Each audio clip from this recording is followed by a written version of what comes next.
Bang Firman, Arvindo kan sering dan memiliki beberapa gerakan atau kampanye lah ya untuk vape ini dilarang bagi usia di bawah 21 tahun bahkan 21 plus. Sejauh mana sih efektivitas kampanye ini hingga saat ini? Sejauh ini kita melakukan himbauan dan deklarasi bersama bahwa kita taat aturan pemerintah. Kita tidak menjual kepada anak di bawah umur dan bahkan lebih jauh lagi kita ajak member-member kita untuk tidak menjual produk yang bergambar kartun anak-anak. Jadi dulu itu sempat maksudnya adalah lucu. Tapi kita sadar sendiri biarpun belum ada peraturannya akhirnya tidak ada lagi sekarang gambar kartun-kartun anak yang dijual di toko vape. Itu jadi berdasarkan kesadaran sendiri tidak perlu ada peraturan yang menyatakan. Kita di asosiasi dan di pelaku industri ngelihat sendiri, oh ini bahaya, ini enggak. Banyak sekali hal-hal yang kita adjust berdasarkan kesediaan sendiri. Mulai dari pelarangan terhadap anak di bawah umur, pernah ada kejadian ditemukan toko yang menjual kepada anak bawah umur, itu kita lakukan teguran keras, bahkan kita infokan ke distributor untuk tidak memberikan barang terhadap toko tersebut. Biarpun ternyata begitu ditelusuri, anak di bawah umur ini ketika dilarang dia datang akhirnya bersama ibunya. Nah, dengar-dengar nih Arvindo sudah menginstruksikan ke toko-toko vape yang di bawah naungan Arvindo sendiri untuk pengecekan KTP nih pada saat pembeli itu datang. Nah, kalau misalnya ada yang ketahuan toko ini menjual untuk anak di bawah umur, sanksi apa sih yang diberikan? Kita terapin dua sebenarnya. Jadi kepada semua vapers itu kita himbau untuk jika menemukan ada pelanggaran di toko vape, foto dan viralkan. Sanksi sosial yang pertama. Yang kedua, pastinya kita tegur langsung dan kita himbau kepada distributor yang menyetok ke toko tersebut untuk melakukan pemantauan. Bahkan pemutusan stop pendistribusian barang jika diperlukan.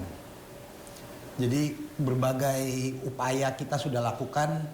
Memang ada sedikit kesulitan ketika belinya online. Memang bisa kita lakukan verifikasi, minta cek KTP, tapi ya seperti layaknya orang beli online lainnya itu sangat mudah lah dipalsukan. Tapi kita pastikan jika ada toko yang menjual kepada anak di bawah umur, pasti akan kita berikan sanksi sih, Mbak. Oke. Kembali lagi nih terkait dengan celah narkoba. Kalau misalnya pemerintah mengharuskan adanya sertifikasi untuk rokok elektrik ataupun uji laboratorium bebas narkoba, ini apakah Arvindo siap? Pada dasarnya jika itu ditentukan oleh pemerintah, ya kita sebagai pelaku usaha siap aja, Mbak. Tapi balik lagi ke pemerintahan ya, sudah ada BPOM, mau ada ya beberapa lab lagi, perlu dipertimbangkan juga apakah birokrasi yang nanti yang begitu panjang akhirnya malah menyulitkan industri ya. Kalau kita harus masukkan lab ke berbagai pihak, saya khawatir jadi birokrasinya jadi ke-stretch terlalu lebar, malah jadi kurang efisien. Tapi kalau itu diperlukan pemerintah, kami dari pelaku industri sangat siap mengikuti, Mbak. Nah, dibandingkan pelarangan secara total, sebenarnya kalau dari Arvindo sendiri, apa sih kira-kira regulasi yang sebenarnya diperlukan yang tetap pro industri mungkin, tapi tetap memastikan bahwa liquid yang diproduksi ini legal? Sebenarnya kebijakan yang berjalan sekarang sudah berjalan sangat lancar. Buktinya apa? Buktinya tidak ada satupun liquid bercukai yang ditemukan mengandung narkoba. Jadi saya merasa agak miris ketika industri yang legal, yang pelakunya sudah dicek berkali-kali, tidak terbukti, tapi harus terseret image jelek dari produk narkoba. Harus terseret image jelek dari kehati-hatian pemerintah yang berlebihan lah menurut saya sampai mengorbankan produk legal. Yang sekarang saya rasa udah oke. Apalagi Bea Cukai sudah melakukan kontrol. Bea Cukai rutin mendatangi pabrik, melakukan pengecekan. Dan hasil dari kontrol yang ada sekarang, ya terbukti tidak ditemukan narkoba. Apakah perlu pengawasan lebih untuk kualitas atau peredaran? Saya setuju. Saya setuju. Tapi jangan sampai mengorbankan industrinya kalau birokrasinya terlalu panjang ya Mbak jadinya.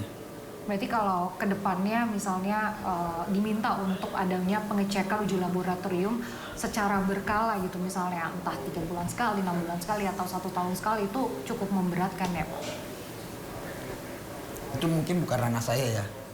Tapi yang saya minta adalah jangan sampai toko retail yang kena efeknya.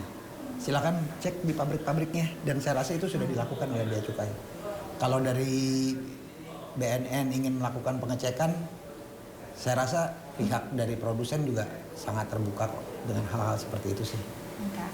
Nah, Arvindo sebagai asosiasi resmi ada tidak yang bisa ditawarkan kepada pemerintah, mungkin khususnya BNN di sini untuk bisa menjadi mitra yang sama-sama memutus rantai peredaran narkoba?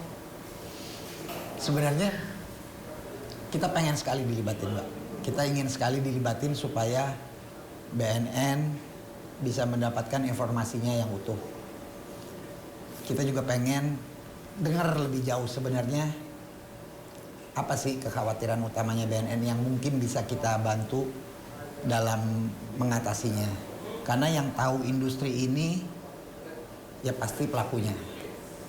Kita diundang, kita ngobrol secara resmi tentang apa kekhawatirannya. Karena kekhawatiran sekarang yang saya lihat masih agak terlalu mengeneralisir ya. Mengumumkan vape adalah narkoba. Itu buat saya perlu dikelirin dulu nih, kan sudah terbukti. Gimana penanganannya, gimana antisipasinya, ayo kita ngobrol bareng.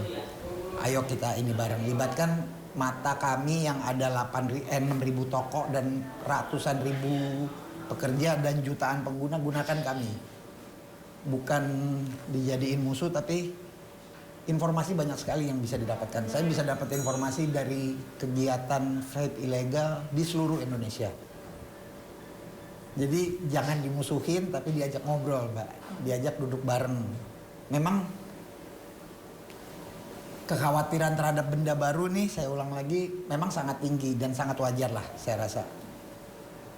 Tapi ketika ada sebuah hal baru, itu nggak ada salahnya mempelajari dulu, nggak ada salahnya membuka pikiran kita dulu. Seperti mobil listrik ya, mobil listrik itu kan begitu pertama masuk yang orang pertama tahu khawatir baterainya meledak.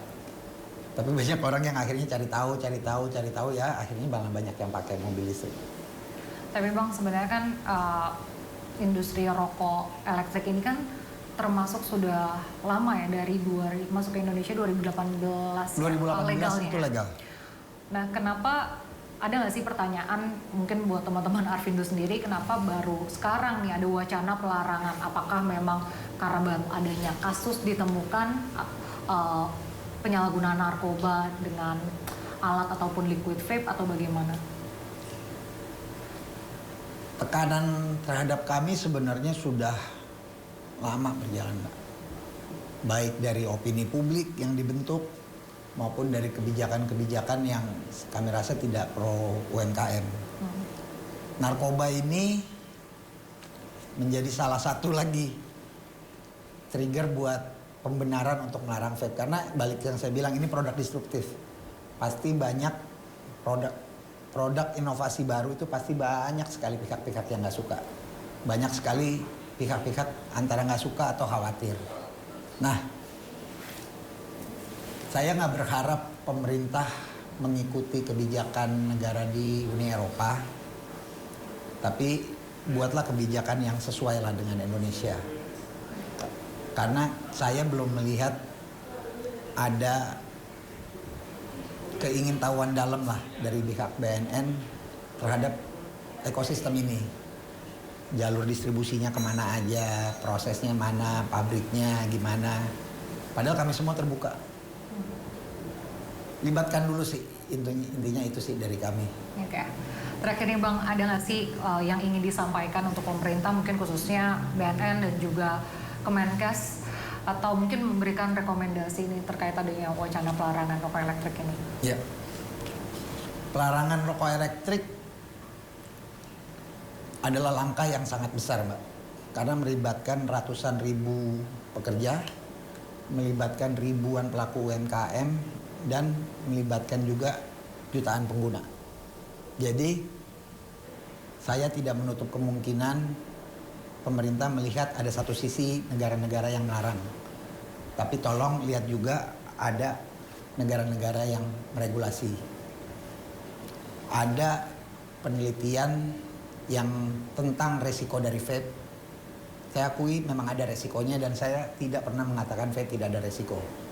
Pelajari juga, tapi ada penelitian-penelitian yang menyatakan vape lebih rendah resiko dibandingin rokok konvensional. Nah, keterbukaan itu buat saya jadi landasan penting nih untuk kedepannya. Karena kalau dilihat vape itu di Indonesia ada yang bisa berkata vape lebih berbahaya dari rokok. Narasi itu yang lagi banyak kan beredar. Saya rasa publik dan pemerintah harus tahu informasi yang utuh. Bahwa ada penelitian, banyak penelitian yang menyatakan vape lebih rendah resiko. Bukan saya yang ngomong, kita bisa cari linknya sama-sama. Nanti saya kirimin deh semua link-linknya. Jadi ada statement yang agak lucu buat saya yang menyatakan bahwa vape lebih berbahaya dari narkoba. Saya sudah cari itu lama sekali. Ternyata tidak ada ditemukan satupun jurnal kredibel internasional yang menyatakan vape lebih berbahaya dari rokok. Bukannya kami anti rokok, tapi harusnya bisa berjalan beriringan nih. Rokok suka nggak suka, apapun efek kesehatannya yang dihasilkan, tapi itu sudah mendarah daging di Indonesia. Itu sudah seperti budaya di Indonesia. Pendapatan dari cukai rokok 200 triliun rupiah per tahun. Nah, kita harusnya bisa berjalan beriringan. Kita harusnya bisa berjalan, jangan abaikan hak-hak orang yang ingin berhenti merokok menggunakan alternatif vape. Jadi kebijakannya tidak perlu plek-ketiplek mencontek negara Asia Tenggara atau plus seperti mencontek negara lain. Buat rumusan yang sesuai dengan karakter Indonesia. Karakter kita sendiri, karakter vape di Indonesia juga berbeda dengan karakter vape di negara lain. Jadi kebijakannya tuh benar-benar harus banyak melibatkan kita. Karena sejauh ini kebijakan tentang rokok dan rokok elektrik banyak tidak melibatkan para pelakunya. Oke. Berarti memang dengan adanya wacana pelarangan rokok elektrik atau vape secara total ini, Arvindo dan mungkin teman-teman retail dan pelaku usaha ingin dilibatkan terlebih dahulu ya dengan pemerintah sebelum adanya keputusan yang diambil. Dan tentunya pemirsa, kita juga semua berharap agar keputusan yang diambil ini proporsional dan juga tidak mematikan atau merugikan pelaku usaha ataupun industri yang terlibat. Demikian One on One, saya Reza Nadia, terima kasih dan sampai jumpa.